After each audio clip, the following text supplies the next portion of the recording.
पखो इलाइक़े जे अमन अमान ऐं एसएचओ सादिक अब्बासी जे वगण थाणे ते मुक़ररी ख़िलाफ़ जेयूआई तालके जे अमीर मौलाना मोहम्मद यासीन कांधड़ो जी सदारत में हिकु इजलास थी गुज़रियो, जंहिंमें तालके जे समूरनि उहिदेदारनि समेत यूनिटनि जे उहिदेदारनि पिणु शिरकत कई। उन मौक़े ते इजलास में वगण शहर ऐं भरपासे जे इलाइक़नि में वधंदड़ बदअमनी ऐं वगण थाणे ते मुअतल थियल एसएचओ सादिक अब्बासी जी ॿीहर मुक़ररी ते सख़्त ॻणती जो इज़हार कयो वियो, जॾहिं त जेयूआई अॻवान मोहम्मद उस्मान झत्याल खे डीएसपी डोकरी ऐं एसएचओ पारां ॾिनल धमकियुनि जी सख़्त लफ़्ज़नि में मुज़म्मत पिणु कई वई। सहाफ़ियुनि सां ॻाल्हाईंदे कारी मोहम्मद उस्मान मुगेरी, मौलाना मोहम्मद यासीन कांधड़ो, मुफ्ती मोहम्मद हसन बाज़री, अब्दुल कुद्दूस वाहूचो ऐं ॿियनि चयो त कंबर शहदादकोट ज़िले में पुलिस जी नाअहली सबबि बदअमनी वधी वई आहे।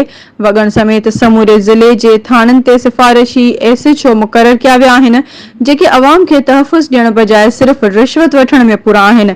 इजलास में मुक़ररीन चयो त अफ़सोस जहिड़ी ॻाल्हि आहे त ॾींहं ॾिठे जो लॉकअप मां बदनाम ॾोहारी फरार कराईंदड़ मुअतल थियल नाअहल एसएचओ सादिक अब्बासी खे ॿीहर साॻे थाणे ते मुक़रर करणु क़ानून सां मज़ाक़ आहे। डीआईजी लाड़काणो सियासी वंगार वहंदे मुअतल थियल ऑफिसर खे बिना कंहिं सज़ा जे बहाल करे हथ वठी माहौल खे बिगाड़े रहियो आहे।